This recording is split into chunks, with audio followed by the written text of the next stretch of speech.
Vincent Lacoste, vous êtes né en 93, le 3 juillet. Ouais. C'est bientôt votre anniversaire. Où le fêtez-vous? Je le fête chez moi, avec des amis. Je trouve que votre jeu, même quand il est comique, apporte une part touchante aux personnages que vous interprétez. Ces personnages sont-ils proches de votre personnalité? Bon, ça dépend lesquels, mais je pense qu'il y a dans chaque personnage que je fais, il y a une partie un peu proche de moi. Mais après, j'ai jamais fait quelque chose qui me ressemblait vraiment, non. Mais peut-être, en tout cas, ouais, je pense que dans chaque personnage, en tout cas, j'essaie de m'identifier à tout ce que pense le personnage et tout ça, et parfois ça se rejoint, parfois pas, mais en tout cas généralement c'est pas très proche de moi, non, surtout dernièrement là.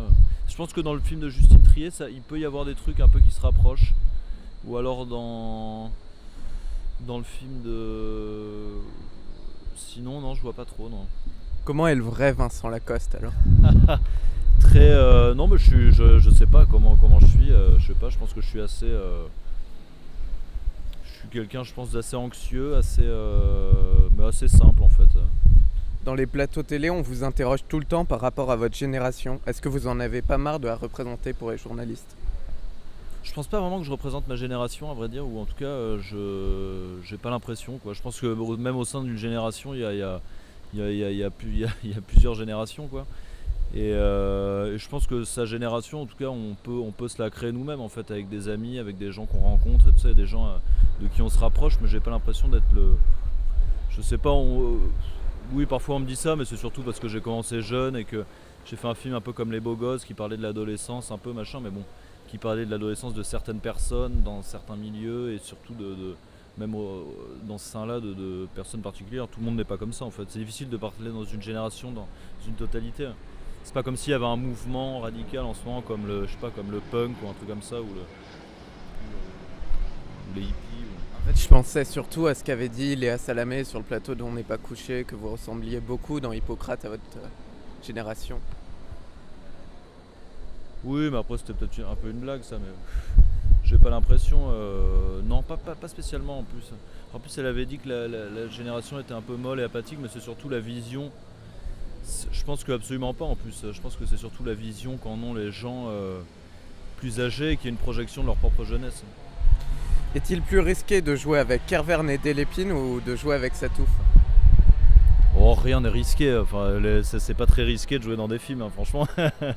Il y a plus risqué. Après, c'est intéressant et c'est des choses différentes. Moi, j'aime bien parce que ils ont chacun des univers très particuliers et vachement différents et tout ça. Et assez, je sais pas comment dire, assez originaux, je trouve, par rapport à ce qui se fait et tout ça. Ça vous tente la réalisation? Pas pour l'instant, mais peut-être un jour. Est-ce que, comme Dolan, vous poseriez pour Dior? Ah, ça, j'en sais rien. La question ne s'est jamais posée. Je sais pas. On m'a proposé quelques pubs et tout ça que j'ai pas faites. Mais sincèrement, j'en sais rien. Je peux pas dire. En fait. Si Satouf vous proposait le premier rôle de son adaptation de Pascal Brutal, vous accepteriez? Bien sûr. Vous lisez beaucoup de bandes dessinées de Riyad Satouf?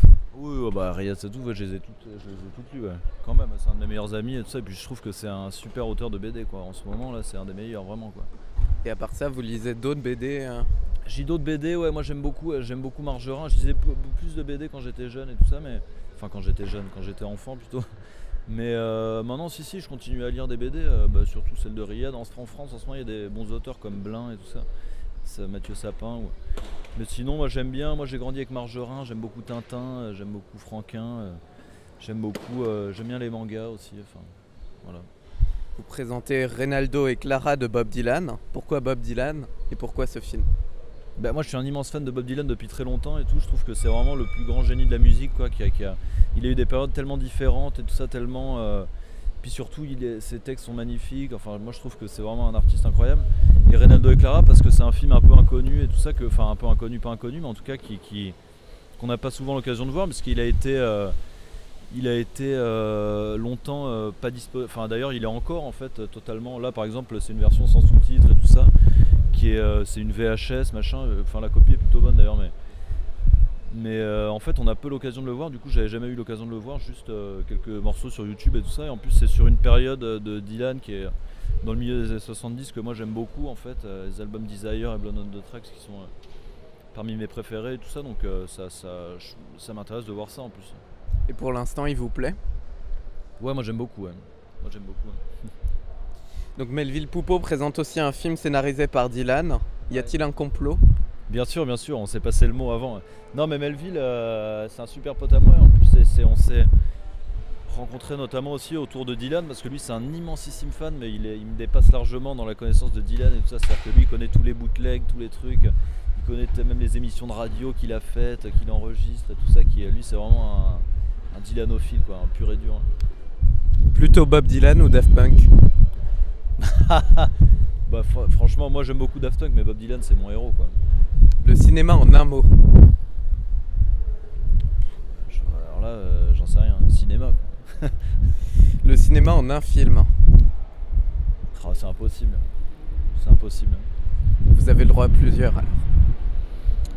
Je sais pas, j'ai l'impression que ce qui représente le plus. J'ai l'impression qu'un cinéma un peu il y a des films qui représentent un peu dans l'imaginaire collectif le cinéma ou des images et tout ça. Je pense que Psychose c'est pas mal une image du cinéma, ou alors Frankenstein ou des films comme ça. Mais la scène de la douche dans Psychose, je pense que c'est dans l'imaginaire collectif, ça représente assez bien le cinéma, quoi. Le cinéma plutôt en salle ou à la maison? En salle, c'est toujours mieux de voir les films en salle. C'est bien de les voir à la maison aussi, mais c'est une qualité de concentration et de projection de tout qui est quand même bien meilleure, quoi. Et à la maison, plutôt streaming ou DVD? Plutôt, moi j'aime bien acheter des DVD, j'aime bien le streaming aussi, les deux, ça dépend. L'emploi du temps d'un acteur en dehors d'un tournage? L'emploi du temps, pas grand chose, quoi. Pour l'instant, j'ai fait pas mal de promos cette année parce que j'avais tourné beaucoup l'an dernier. Et sinon, pas grand chose, je lis, je regarde des films, je vais boire des cafés, des bières le soir. Voilà. Vous aimez lire quoi? J'aime lire tout, des romans. Quel a été votre rôle le plus dur? Bon, mon rôle le plus dur, je peux pas vraiment dire qu'un rôle était dur, tout ça. Le plus éprouvant, je pense que ça a été Jackie dans Jackie Rome des filles. Pourquoi? Parce que on était en Géorgie, que c'était un tournage assez long et tout ça, qu'on était quand même dans des voileries, comme ça on était un peu coincés, il faisait un peu chaud et tout. Et Riyad, vu qu'on se connaît très bien et tout ça, il sait parfaitement, il est pas complaisant, on va dire, donc mais c'était pas vraiment dur en même temps, c'était plus éprouvant, mais c'était génial, quoi. Pour terminer, tout le monde dit que je vous ressemble. Est-ce que de votre côté on vous dit que je vous ressemble? Parce que moi je trouve ça un peu lourd. Non, ouais, bien sûr, tout le temps, je suis désolé. The answer, my friend, is blowing